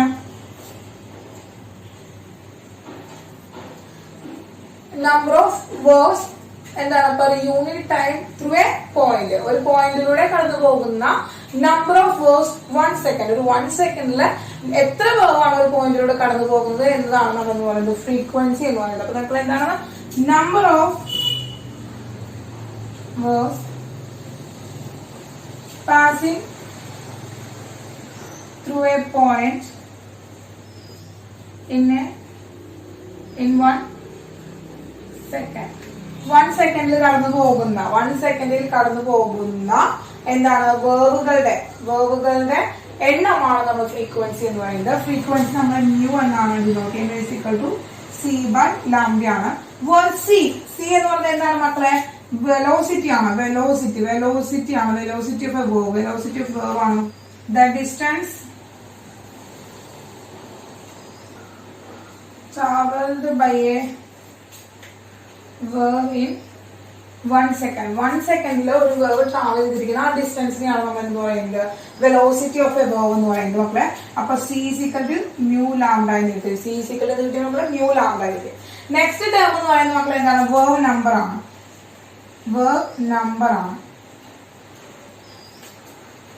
അപ്പൊ നമ്മൾ എന്താണ് മക്കളെ? നമ്പർ ഓഫ് വേർബ്സ് per unit length അല്ലെങ്കിൽ 1 സെന്റിമീറ്റർ 1 മീറ്റർ യൂണിറ്റ് ലെങ്തിലുള്ള നമ്പർ ഓഫ് വേർബ്സിന്റെ എണ്ണമാണ് നമ്മൾ എന്ന് പറയുന്നത് വേർബ് നമ്പർ എന്ന് പറയുന്നത്. മക്കളത് മ്യൂ ബാർ ആണ്. Mu bar is equal to reciprocal of വേർബ് ലെങ്ത്. വേർബ് ലെങ്ത്തിന്റെ റെസിപ്രോക്കൽ ആണ്. അപ്പൊ mu bar is equal to എന്താണ് മക്കളെ? റെസിപ്രോക്കൽ ഓഫ് വേർബ് ലെങ്ത് ആണ്. വേർബ് ലെങ്ത്തിന്റെ റെസിപ്രോക്കൽ ആണ് വരിക. അപ്പൊ വേർബ് ലെങ്ത്തിന്റെ യൂണിറ്റ് എന്താണ് മക്കളെ? വേർബ് ലെങ്ത്തിന്റെ യൂണിറ്റ് നമുക്ക് സെന്റിമീറ്ററോ മീറ്ററിലോ പറയാനായിട്ട് പറ്റും. ഡിസ്റ്റൻസ് ആണ്. അത് ഫ്രീക്വൻസിയുടെ യൂണിറ്റ് പറയുകയാണെങ്കിൽ നമ്മൾ ഹേർട്സ് ആണ് മക്കളെ. ഹേർട്സ് ആണ് നമ്മൾ ഫ്രീക്വൻസിയുടെ യൂണിറ്റ് എന്ന് പറയുന്നത്. ഇനി വെലോസിറ്റി യൂണിറ്റ് നമുക്ക് മീറ്റർ പെർ സെക്കൻഡ് നമുക്ക് പറയാനായിട്ട് പറ്റും. ഇനി വേർബ് നമ്പറിന്റെ യൂണിറ്റ് എന്താണ് മക്കളെ? സെന്റിമീറ്റർ ഇൻവേഴ്സ് അല്ലെങ്കിൽ എന്താണ് മക്കളെ? Metre inverse. അത് ഏത് യൂണിറ്റ് ആണ്? മീറ്റർ ഇൻവേഴ്സ് ആണ് അല്ലെങ്കിൽ സെന്റിമീറ്റർ ഇൻവേഴ്സിൽ നമുക്ക് പറയാനായിട്ട് സാധിക്കും. അപ്പൊ ഇത്രയും ടേമുകളാണ് നമുക്ക് വേർബിന്റെ കാര്യത്തിൽ നമ്മൾ നിർബന്ധമായിട്ട് പറഞ്ഞിരിക്കേണ്ട കാര്യം എന്ന് പറയുന്നത്. ഇനി നോക്കുക മക്കളെ, ഇനി നമ്മൾ ഇവിടെ എന്തൊക്കെ ഈ ഒരു ക്വസ്റ്റിന്റെ അല്ലെങ്കിൽ ഇതിന്റെ ഹൈറ്റ് അല്ലെങ്കിൽ ഒരു ഡെപ്ത് ഓഫ് എ വേർബ്, ഒരു ഹൈറ്റ് ഓഫ് എ വേർബ് അല്ലെങ്കിൽ ഡെപ്ത് ഓഫ് എ വേർബ് രണ്ടും ഒന്നാണ് മക്കളെ. ഈ രണ്ടിനാണ് നമ്മൾ എന്ന് പറയുന്നത് ആംപ്ലിറ്റ്യൂഡ് എന്ന് പറയുന്നത്. അപ്പൊ ഈ ആംപ്ലിറ്റ്യൂഡിന്റെ ബേസിസിലാണ് ഇതിന് എത്ര ഇതിന് ഇന്റൻസിറ്റി ഉണ്ട്, ഈ വേവിന് എത്ര ഇന്റൻസിറ്റി ഉണ്ട് എന്ന് അറിയുന്നത്, അല്ലെങ്കിൽ കണ്ടുപിടിക്കാനായിട്ട് സാധിക്കുന്നത് നമുക്ക് എങ്ങനെയാണ്? ഒരു വേവ് കണ്ടു കഴിഞ്ഞാൽ അതിന്റെ ആംപ്ലിറ്റ്യൂഡ് കണ്ടുപിടിച്ചു കഴിഞ്ഞാൽ ആ വേവിന്റെ ഇന്റൻസിറ്റി നമുക്ക് കണ്ടുപിടിക്കാനായിട്ട് സാധിക്കും, അല്ലെങ്കിൽ ഇന്റൻസിറ്റി പറയാനായിട്ട് സാധിക്കും. അപ്പൊ ഇന്റൻസിറ്റി എന്ന് പറയുന്നത് ഡിപ്പെൻഡ് ചെയ്തിരിക്കുന്നത് ഏതിനാണ് മക്കളെ? ആംപ്ലിറ്റ്യൂഡിനാണ്. It's denoted as A. അപ്പോ ആ ഹൈറ്റ് ഓഫ് എ വേവ് അല്ലെങ്കിൽ ഡെപ്ത് ഓഫ് എ വേവിനെയാണ് നമ്മൾ എന്ന് പറയുന്നത് ആംപ്ലിറ്റ്യൂഡ് എന്ന് പറയുന്നത്. അപ്പൊ ഇത്രയാണ് നമുക്ക് എന്താണ് വേവിന്റെ ക്യാരക്ടറിസ്റ്റിക്സ് അല്ലെങ്കിൽ വേർബിന് നമ്മൾ അറിഞ്ഞിരിക്കേണ്ട കുറച്ച് ടേമുകൾ എന്ന് പറയുന്നത്. ഇതിൽ നിന്നാണ് നമ്മൾ ഇലക്ട്രോ മാഗ്നറ്റിക് വേർബിലേക്ക് വരുന്നത്. അപ്പൊ എന്താണ് ഇലക്ട്രോ മാഗ്നറ്റിക് വേർബ്സ് എന്ന് നോക്കാം.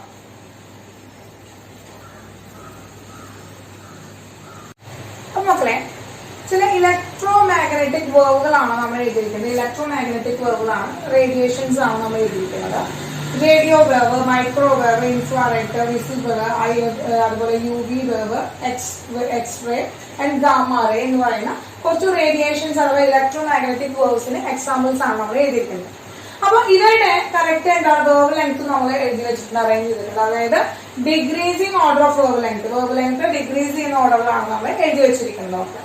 അപ്പൊ ഈ ഇലക്ട്രോ മാഗ്നറ്റിക് വേർബുകൾക്ക് എക്സാമ്പിൾ ആണ് ഈ ഇവരെന്ന് പറയുന്നത്. ഇതിൽ കോസ്മിക് റേയും കൂടി ഉണ്ട് നമുക്ക്. കോസ്മിക് റേ എന്ന് പറയുന്നത് റേഡിയോ വയലൻസിനേക്കാളും വേവ് ലെങ്ത് കൂടിയിട്ടുള്ള ഇലക്ട്രോ മാഗ്നറ്റിക് വേർബ്സ് ആണ് കോസ്മിക് റേസ് എന്ന് പറയുന്നത്. അപ്പോ ഇവരുടെ നമ്മൾ എന്ത് ചെയ്യണം? നമുക്ക് ഇൻക്രീസിംഗ് ഓർഡർ ഓഫ് വേർബ് ലെങ്തിനെ നമ്മൾ എന്ത് ചെയ്യണം? അറേഞ്ച് ചെയ്യാൻ പോവാണ്. വേർബ് ലെങ്ത് ഇൻക്രീസ് ചെയ്യുന്ന ഓർഡറിൽ നമ്മൾ ഇവരെ അറേഞ്ച് ചെയ്ത് കഴിഞ്ഞു കഴിഞ്ഞാല് എങ്ങനെയാണ് ഇവരുടെ എന്തുണ്ടാകുന്നത്, ഈ ഒരു അറേഞ്ച്മെന്റ് ഉണ്ടാകുന്നത് നോക്കാം. അല്ലെ, നമുക്ക് ഇൻക്രീസിംഗ് ഓർഡർ ഏതാണെങ്കിൽ താഴ്ത്തുന്ന മുകളിലേക്ക് എഴുതുന്നത്, ജാമാല മുതൽ മുകളിലേക്ക് എഴുതുന്ന പോലെ നമ്മൾ എഴുതിയാൽ മതിയാവും. അങ്ങനെ ഇൻക്രീസിംഗ് ഓർഡർ ഓഫ് നമ്മൾ എന്ത് ചെയ്താണ്? ഇൻക്രീസിംഗ് ഓർഡർ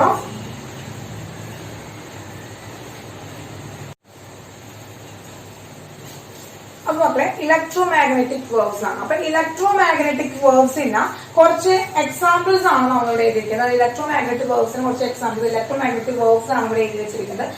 ചില റേഡിയേഷൻസ് ചിലതൊക്കെ radio wave, microwave, infrared, visible, അതുപോലെ തന്നെ UV, അതുപോലെ UV എന്ന് വെച്ചാൽ അൾട്രാ വയലറ്റ് റേ, അതുപോലെ തന്നെ X ray, gamma ray and cosmic rays ഒക്കെ ഇലക്ട്രോ മാഗ്നറ്റിക് വേവ്സിന് എക്സാമ്പിൾസ് ആണ്.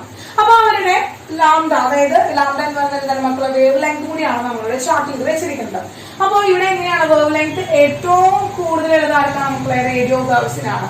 അതുപോലെ തന്നെ വേവ് ലെങ്ത് ഏറ്റവും കുറവുള്ളതാർക്കാണ്? ഗാമ റേക്കാണ്. അപ്പൊ വേവ് ലെങ്ത് കുറഞ്ഞു വരുന്ന രീതിയിലാണ് നമ്മളിവിടെ വേവ് ലെങ്ത് ചാർട്ട് ചെയ്ത് വെച്ചിരിക്കുന്നത്. ഇനി ഇങ്ങനെ നമ്മൾ ഇലക്ട്രോ മാഗ്നറ്റിക് സ്പെക്ട്രം ആണ് നിങ്ങളോട് പറയുന്നത്. എന്താണ് മക്കളെ? Electromagnetic spectrum. Electromagnetic spectrum ആണ് മക്കളെ.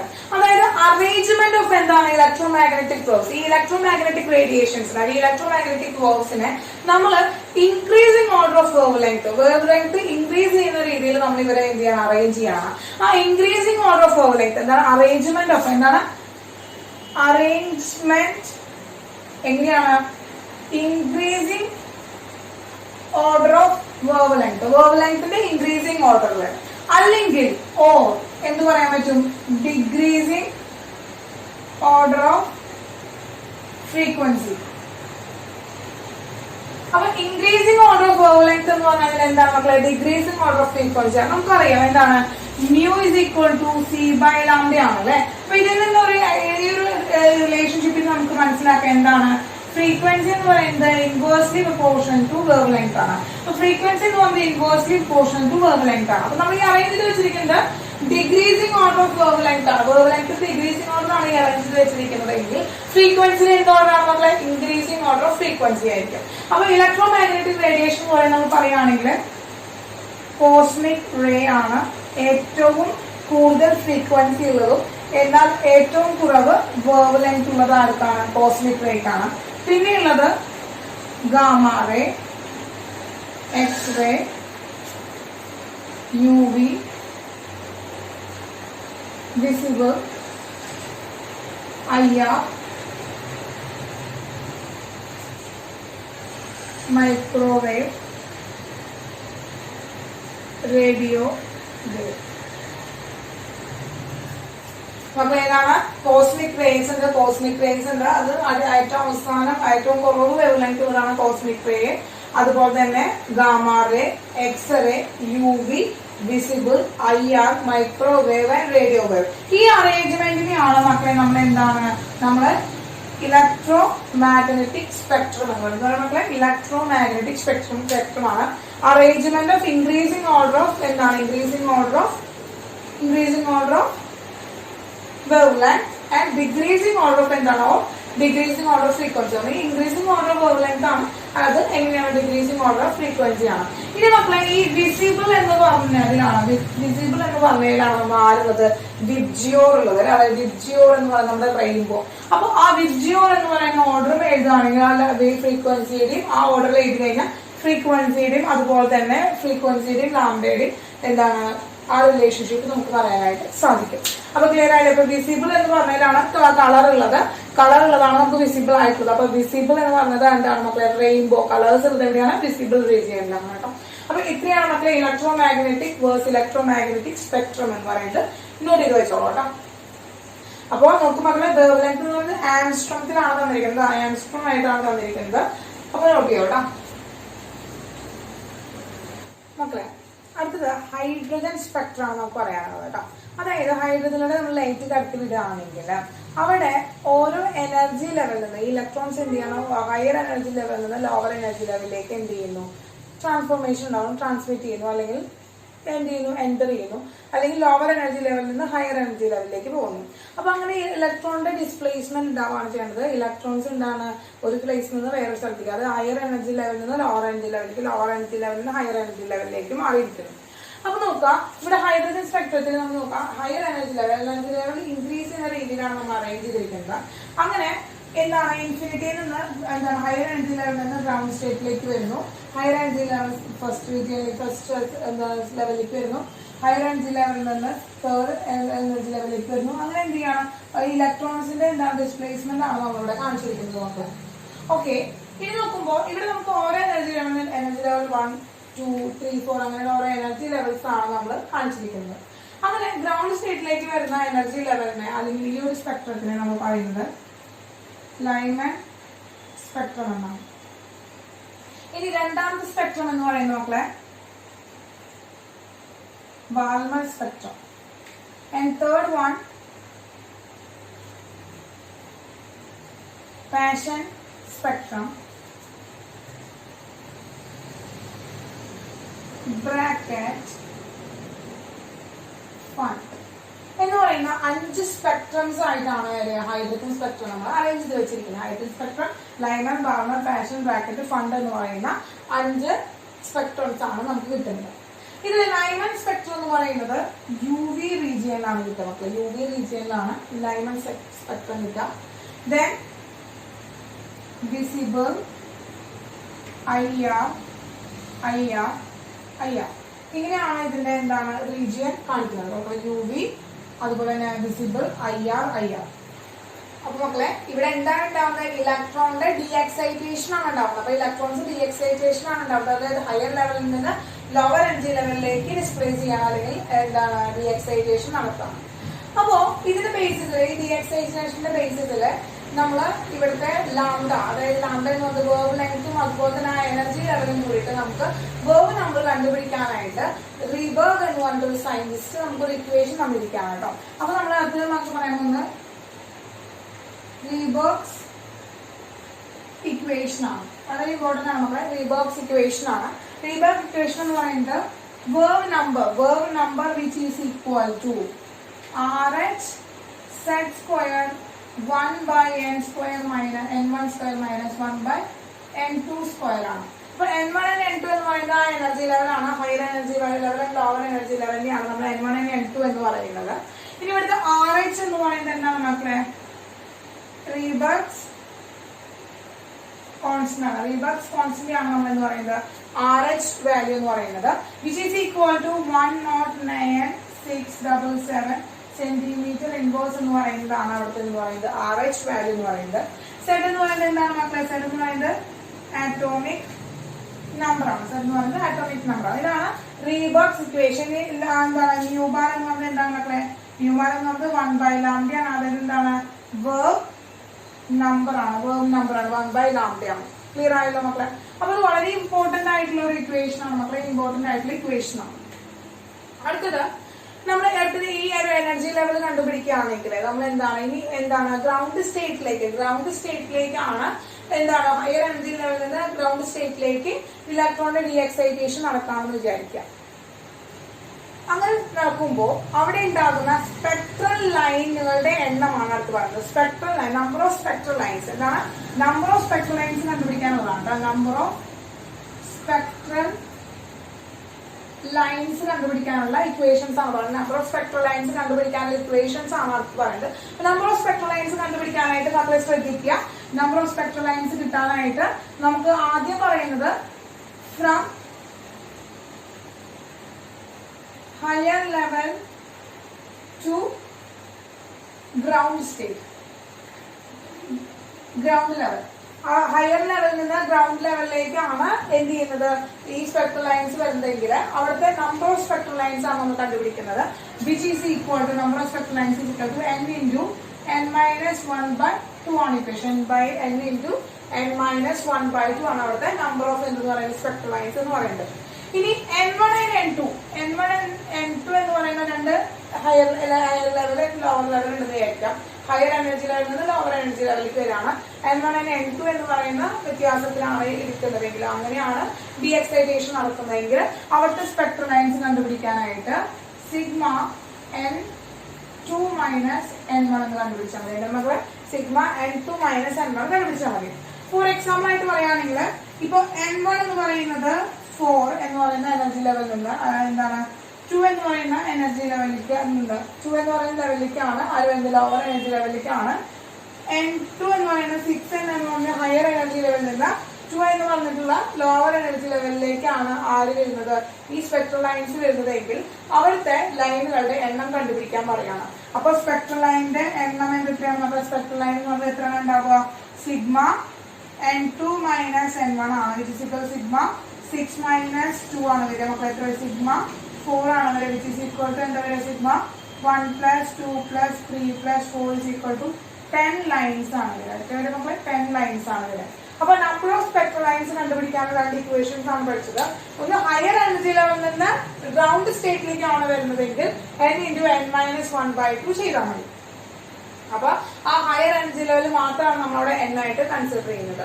ഇനി നെക്സ്റ്റ് എന്ന് പറയുന്നത് എന്താണ്?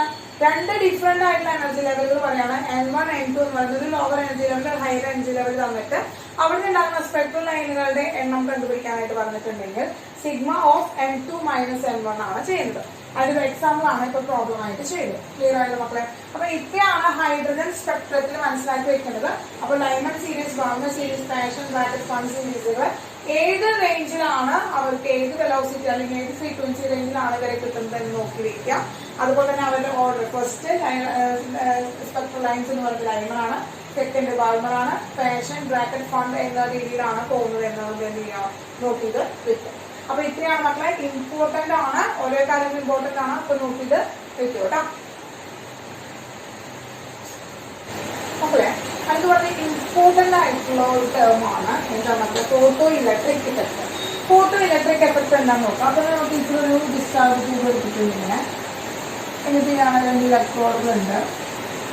നെഗറ്റീവ് ടെർമിൽ, പോസിറ്റീവ് നെഗറ്റീവ് ടെർമിൽ കാണിട്ട് പിന്നെ ഒരു ബൾബോടെ കണക്ട് ചെയ്തിട്ടുണ്ട്. ഡയറക്റ്റ് ആയിട്ട് ഇങ്ങനെ കറക്റ്റ് വരികയാണ്. ഇത് നോക്കാം മക്കളെ, ഇപ്പൊ ഈ ഇലക്ട്രോഡിലേക്ക് ഒരു മെറ്റൽ സർഫസിലേക്ക്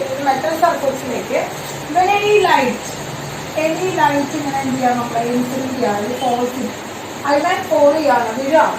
അങ്ങനെ വീഴുമ്പോ the metal surface which emit electron, ഈ സർഫസ് ഇലക്ട്രോൺ എന്ത് ചെയ്യും മക്കളെ? ഈ മെറ്റൽ സർഫസ് ഇലക്ട്രോണെ ഇജക്ട് ചെയ്യും.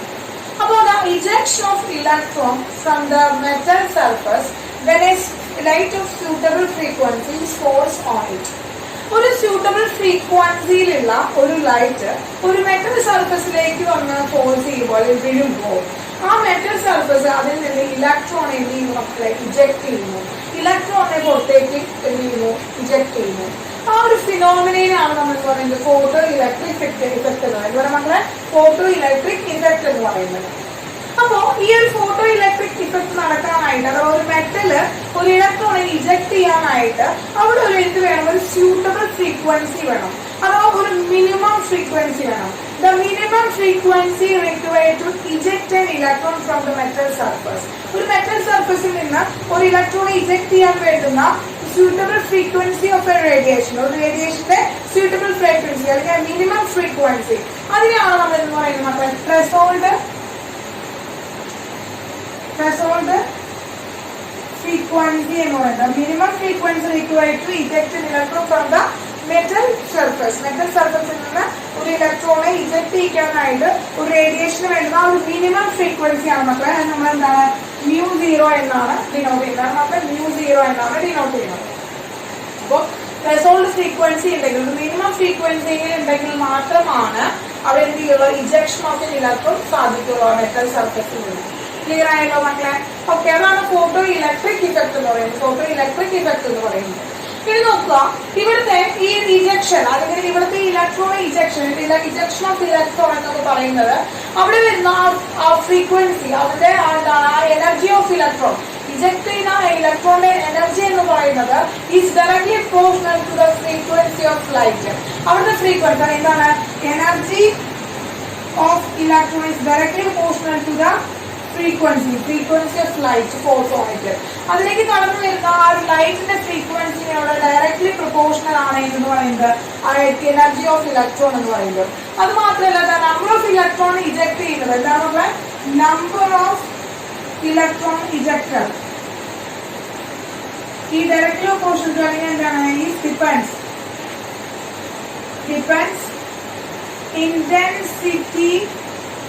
intensity of light. ലൈറ്റിന്റെ ഇന്റൻസിറ്റിയാണ് ഡിപെൻഡ് ചെയ്യുന്നത്. അവിടെ എത്ര ഇലക്ട്രോൺസ് ഇജക്ട് ചെയ്യണം എന്നുള്ളത് ഇന്റൻസിറ്റി ഓഫ് ലൈറ്റിനെയാണ് ഡിപെൻഡ് ചെയ്യുന്നത്. അപ്പൊ എന്താണ് ഫോട്ടോ ഇലക്ട്രിക് ഇഫക്ട് എന്ന് ക്ലിയർ ആയാലും മക്കളെ? അപ്പൊ അതിനനുസരിച്ച് ഐൻസ്റ്റീന്റെ ഒരു ഇക്വേഷൻ ആണ് നമ്മളെ h nu minus h mu 0 is equal to half mv square. അപ്പൊ മക്കളെ ഇവിടെ h mu 0 is equal to work function. ഐൻസ്റ്റീന്റെ ഇക്വേഷൻ ആണ് മക്കളെ h mu 0 is a work function. അവിടെ h mu 0 എന്ന് പറഞ്ഞാൽ മക്കളെ വർക്ക് ഫംഗ്ഷൻ ആണ്. അപ്പൊ ഇതിൽ നിന്നാണ് മക്കളെ നമ്മൾ ക്വാണ്ടം തിയറി പറയുന്നത്, പ്ലാങ്ക്സ് ക്വാണ്ടം തിയറി. പുറത്ത് പറയുമ്പോൾ തന്നെ മക്കളെ ക്വാണ്ടം തിയറി നെക്സ്റ്റ് എന്ന് പറയുന്നത് നമ്മളെ ക്വാണ്ടം തിയറി ആണ്. അപ്പൊ നമ്മളത് പ്ലാങ്ക്സ് എന്ന് പറയുന്ന സയന്റിസ്റ്റ് ആകുമ്പോൾ നമുക്ക് എന്താണ് പ്ലാങ്ക്സ് ക്വാണ്ടം തിയറി എന്ന് പറയാനായിട്ട് പറ്റും. എന്താ നമ്മളെ പ്ലാങ്ക്സ് ക്വാണ്ടം തിയറി എന്ന് നമുക്ക് എക്സ്പ്ലെയിൻ ചെയ്യാനായിട്ട് പറ്റും. Planks quantum തിയറിയാണ്. ക്ലിയർ ആയല്ലോ മക്കളെ? അപ്പൊ എന്താണ് പ്ലാങ്ക്സ് ക്വാണ്ടം തിയറി എന്ന് നോക്കാം. എന്താണ് what is planks quantum theory എന്ന് നോക്കാം. അതായത് ഒരു ലൈറ്റ് അല്ലെങ്കിൽ ഒരു ലൈറ്റ് എന്ത് ചെയ്യാണ് ഇജക്ട് ചെയ്യുക, അല്ലെങ്കിൽ ഒരു ലൈറ്റ് റേഡിയേറ്റ് ചെയ്യുകയോ അല്ലെങ്കിൽ ഒരു എനർജി ഓഫ് ലൈറ്റ് നമ്മൾ അബ്സോർബ് ചെയ്യുകയോ ചെയ്യുന്നത് in the form of small packets of എനർജിയാണ്. ചെറിയ ചെറിയ പാക്കറ്റ്സ് ഓഫ് എനർജി ആയിട്ടാണ് നമ്മൾ എന്ത് ചെയ്യുന്നത് ഈ ലൈറ്റിനെ അബ്സോർബ് ചെയ്യുന്നതും അതുപോലെ തന്നെ എമിറ്റ് ചെയ്യുന്നതും റേഡിയേറ്റ് ചെയ്യുന്നതും. ആ പാക്കറ്റ്സ് ഓഫ് എനർജിനെയാണ് നമ്മൾ എന്ന് പറയുന്നത് ക്വാണ്ടം എന്ന് പറയുന്നത്. സ്മോൾ പാക്കറ്റ്സ് ഓഫ് എനർജിനാണ് നമ്മൾ എന്ന് പറയുന്നത് ക്വാണ്ടം എന്ന് പറയുന്നത്. അപ്പൊ ഇൻ ദ ടേം ഓഫ് ലൈറ്റിന്റെ ടേമിലാണ് പറയുന്നതെങ്കിൽ നമ്മൾ എന്താണ് ഈ ഒരു ക്വാണ്ടത്തിനെ നമ്മൾ എന്ന് പറയും മക്കളെ ഫോട്ടോൺ എന്ന് പറയുന്നത്. ക്വാണ്ടത്തിന് നമ്മൾ ഫോട്ടോൺ എന്ന് പറയുന്നു. അപ്പൊ എനർജി ഓഫ് എ ക്വാണ്ടം അല്ലെങ്കിൽ എനർജി ഓഫ് എ ഫോട്ടോന്റെ എനർജി എന്ന് പറയുന്നത് ഈസ് ഡയറക്ട്ലി പ്രൊപ്പോർഷണൽ ടു ലൈറ്റിന്റെ ഫ്രീക്വൻസി ആണ്. അപ്പൊ എനർജി ഓഫ് എന്താണ് പാക്കറ്റ് അല്ലെങ്കിൽ energy of photon, energy of quantum എന്ന് പറയുന്നത് is directly proportional to the frequency ആണ്. അപ്പൊ ഫ്രീക്വൻസിയുടെ ഡയറക്ഷൻ പ്രൊപ്പോർഷണാലിറ്റി കളയാനായിട്ട് E is equal to h nu എന്ന് പറയാനായിട്ട് പറ്റുന്നത്. നമ്മുടെ E is equal to എന്താ പറഞ്ഞത് h nu ആണ്. E is equal to h nu ആണ്. ഇതാണ് പ്ലാങ്ക്സ് ക്വാണ്ടം തിയറി എന്ന് പറയുന്നത്. ഇതാണ് നമുക്ക് എന്താണ് പ്ലാങ്ക്സ് ക്വാണ്ടം തിയറി എന്ന് പറയുന്നത്. അപ്പൊ നമ്മൾ ഓരോ പാക്കറ്റ്സ് ഓഫ് എനർജി ഇങ്ങനെ വന്നുകൊണ്ടിരിക്കണം. ലൈസിന്റെ പാക്കറ്റ് നമ്മൾ ഒന്നാമത്തെ പാക്കറ്റ്, രണ്ടാമത്തെ പാക്കറ്റ്, മൂന്നാമത്തെ പാക്കറ്റ്, നാലാമത്തെ പാക്കറ്റ്, അഞ്ചാമത്തെ പാക്കറ്റ് എന്ന് പറയുന്നത് പോലെ ഓരോ പാക്കറ്റ്സ് ഓഫ് എനർജി കിടക്കുകയാണെങ്കിൽ അവരുടെ ഓരോ എനർജി എന്ന് പറയുന്നത് നമുക്ക് എങ്ങനെ എഴുതാൻ പറ്റും? NH nu എന്ന് എഴുതാൻ പറ്റും. അതായത് h nu, 2h nu, 3h nu, അങ്ങനെ നമുക്ക് എന്താണ് NH nu എന്ന് പറയുന്ന ഇക്വേഷൻ എടുത്താണ്. ആ n എന്ന് പറയുന്നത് 1, 2, 3 എന്ന് പറയുന്നത് എന്താണ് പോസിറ്റീവ് ഇന്റീജേഴ്സ് ആണ്. n എന്ന് പറയുന്നത് നമ്മളെ പോസിറ്റീവ് ഇന്റീജേഴ്സ് ആണ്. അപ്പൊ ഇത്രയാണ് നമ്മളെ ക്വാണ്ടം തിയറി എന്ന് പറയുന്നത്. ഇവിടെ h is equal to എന്താണ് നമ്മളെ h is equal to planks constant ആണ്. h is equal to 6.626 into 10 raised minus 34 second. Clear ആയ മക്കളെ? അപ്പൊ ഇത്രയാണ് നോട്ട് ചെയ്ത് വെക്കേണ്ടത്. നോട്ട് ചെയ്ത് വെച്ചോ കേട്ടോ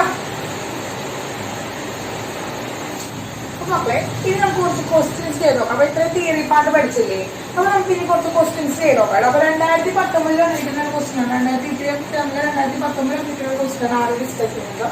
നോക്കുക. In which of the following series of transition in the spectrum of hydrogen atom falls in visible region? Simple ആയിട്ടുള്ള ക്വസ്റ്റ്യൻ ആണല്ലേ മക്കളെ. വിസിബിൾ റീജിയനിൽ വന്നിരിക്കുന്ന ഹൈഡ്രജൻ സ്പെക്ട്രം ഏതാണെന്നാണ് ചോദിച്ചിരിക്കുന്നത്. സ്പെക്ട്രൽ ലൈൻ ഏതാണെന്ന് ചോദിച്ചിരിക്കുന്നത്. സിമ്പിൾ ആയിട്ടുള്ള ഒരു ക്വസ്റ്റ്യൻ ആണ്. നമുക്ക് കണ്ണടച്ചുകൊണ്ട് പറയാനായിട്ട് പറ്റും ഏതാണ് മക്കളെ. ബാൾമർ സീരീസ് ആണ്. ഓപ്ഷൻ സി ആണ്. ബാൾമർ സീരീസ് ആണ്. ഓപ്ഷൻ സി ആണ് മക്കളെ. അപ്പൊ സിമ്പിൾ ആണ് മക്കളെ. ക്വസ്റ്റ്യൻസ് വരും. അപ്പൊ നമ്മൾ ഓർത്ത് വെക്കണം. ആ റീജിയൻ കൂടി മക്കളെ എന്ത് ചെയ്യണം? ഓർത്ത് വെക്കണം കേട്ടോ. ക്ലിയർ ആയില്ലേ? സെക്കൻഡ് ക്വസ്റ്റ്യൻ നോക്കാം. Calculate energy in joules corresponding to the light of wavelength 45 nanometer. 45 നാനോമീറ്ററിലുള്ള എന്താണ് ലൈറ്റിന്റെ എന്താണ് എനർജി കണ്ടുപിടിക്കാനാണ് പറഞ്ഞിരിക്കുന്നത്. നമുക്കറിയാം E is equal to h nu ആണ് നമുക്കറിയാം. പക്ഷെ ഫ്രീക്വൻസി തന്നിട്ടില്ല. അപ്പൊ ഫ്രീക്വൻസിയുടെ റിലേഷൻ എന്താണ്? E is equal to h c by lambda ആണ്. അപ്പൊ നമുക്ക് വേവ്ലെങ്ത് തന്നിട്ടുണ്ട്, അതുപോലെ തന്നെ പ്ലാങ്ക്സ് കോൺസ്റ്റന്റ് തന്നിട്ടുണ്ട്, അതുപോലെ സി തന്നിട്ടുണ്ട്. അപ്പൊ നമുക്ക് ഈ ഇക്വേഷൻ ഇട്ട് കൊടുക്കാനാണ് പറ്റുക. അപ്പൊ നമ്മൾ പുട്ട് ചെയ്യണം മക്കളെ. അപ്പൊ ഇവിടുത്തെ വേവ്ലെങ്ത് എന്ന് പറയുന്നത് 45 നാനോമീറ്ററിലാണ് നമുക്ക് തന്നിരിക്കുന്നത്. അപ്പൊ ഒരിക്കലും 45 നാനോമീറ്റർ എന്നുള്ളത് നമുക്ക് നാനോമീറ്റർ ഇട്ട് പ്രോബ്ലം ചെയ്യാൻ പാടില്ല. കൺവേർട്ടർ ഇൻറ്റു 45 into 10⁻⁹ മീറ്ററിലേക്കായിട്ട് നമ്മൾ കൺവേർട്ട് ചെയ്യാണ് ചെയ്യുന്നത്. ഇതിൽ കറക്റ്റ് ആയിട്ട് ഇത് പുട്ട് ചെയ്താൽ മതി. എനർജി എന്ന് പറയുന്നത് 6.63 into 10⁻34 into 3 into 10 raised to 8 ഇതാണ് C എന്ന് പറയുന്നത് divided by 45 into 10 raised to minus 9 ആണ്. നോക്കേ ഈ 10 raised to minus 9, 10 raised to 8, 10 raised to minus 34 ഒക്കെ ചെയ്യുമ്പോൾ നമുക്ക് എന്ത് കിട്ടും? 6.63 into 3 divided by 45 into 10 raised to minus 17 കിട്ടും. ഓക്കെ മക്കളെ, ഇനി 6.63 into 3 ചെയ്യുമ്പോൾ നമുക്ക് അല്ലെങ്കിൽ 6.626 ചെയ്യുമ്പോൾ നമുക്ക് എത്ര കിട്ടും? 3 into 3 എത്രയാണ് മക്കളെ? 9 ആണ്. 6 into 3 എത്ര മക്കളെ? 18 ആണ്. ബാക്കി 6 into 3 എത്രയാണ് മക്കളെ? 18 ആണ്. 18 plus 1 എത്രയാണ് മക്കളെ? 19 ആണ്. 19.87 കിട്ടും. Divided by 45 into 10 raised to minus 17 ആണ് വരിക.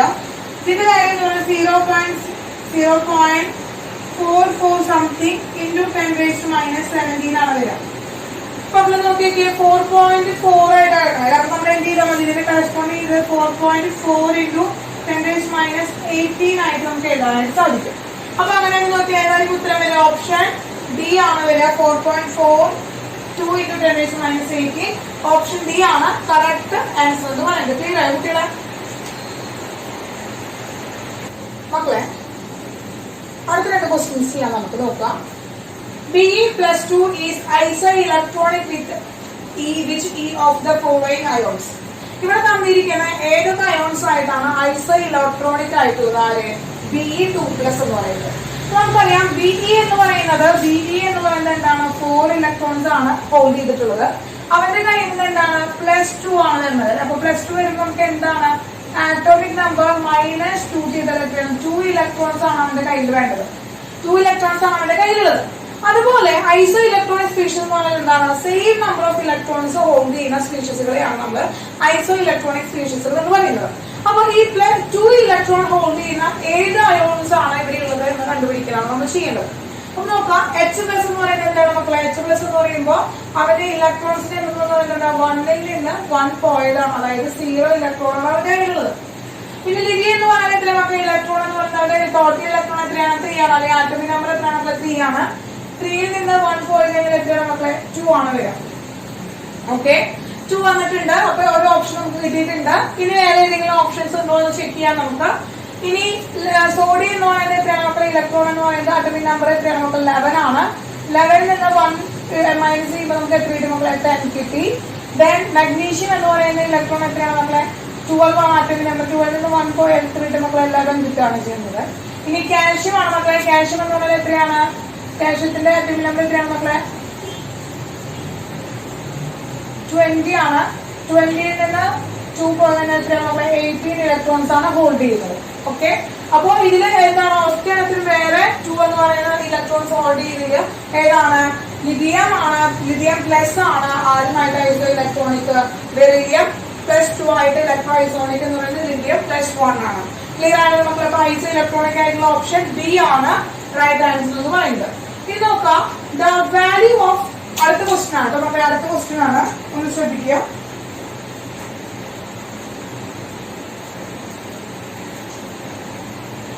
മക്കളെ അടുത്ത ക്വസ്റ്റ്യൻ ആണ്, രണ്ടാമത്തെ ക്വസ്റ്റ്യൻ ആണ്. ശ്രദ്ധിക്കുക, നമ്മൾ അടുത്ത ഈ സെക്ഷൻ രണ്ടാമത്തെ 4ാമത്തെ ക്വസ്റ്റ്യൻ നമ്മൾ ചെയ്യുന്നത്. The value of Planck's constant is 6.63 into 10 raised minus 4 joules. The speed of light is 3 into 10 raised to 7 nanometer second inverse. Which value is closest to the wavelength in the nanometer of a quantum of light with the frequency of 6 into 10 raised to 15 second inverse? Option 50, 75, 10, 25 എന്ന് പറയുന്നത് നാനോമീറ്റേഴ്സിലാണ് നമുക്ക് തന്നിരിക്കുന്നത്.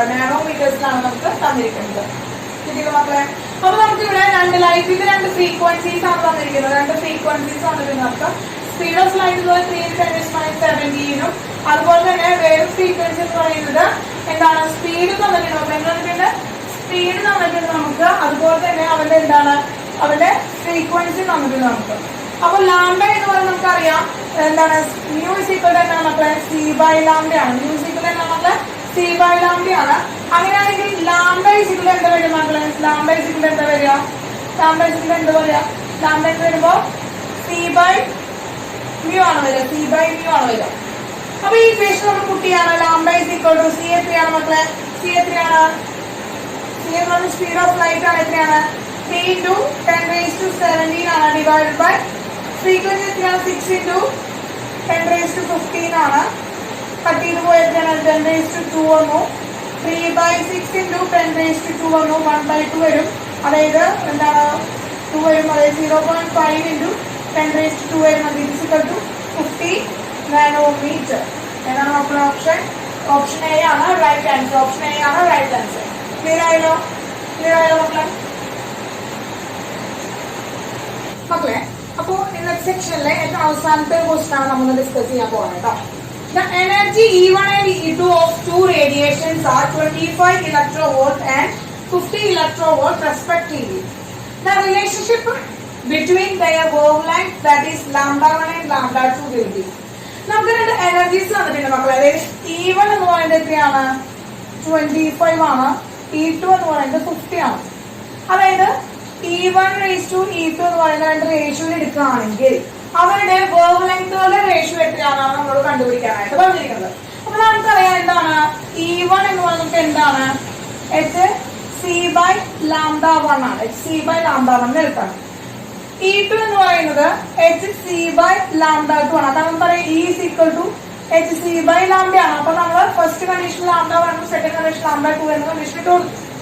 ഇനി നമ്മൾ equal ആയിട്ട് എടുക്കുകയാണ് എന്താണ് നമുക്ക് ഇതിന്റെ റേഷ്യോ എടുക്കണം. നമ്മൾ E1/E2 is equal to നമുക്ക് എന്ത് എഴുതാം? hc/λ1 ഡിവൈഡ് ബൈ hc/λ2 എന്ന് എഴുതാനായിട്ട് പറ്റും. അതായത് എന്താ വരിക? E1/E2 is equal to hc/λ1 into λ2/hc വന്നു. hc ക്യാൻസൽ ചെയ്ത് പോയി. നമുക്ക് എന്ത് കിട്ടി? E1/E2 is equal to λ2/λ1 ആണ്. E1/E2 is equal to λ2/λ1 ആണ്. ക്ലിയർ ആയ കാര്യമാണ് നമുക്ക്. അപ്പൊ ഇനി നോക്കാം മക്കളെ. E1/E2 is equal to λ2/λ1 ആണ്. അപ്പൊ E1 എത്രയാണ് മക്കളെ?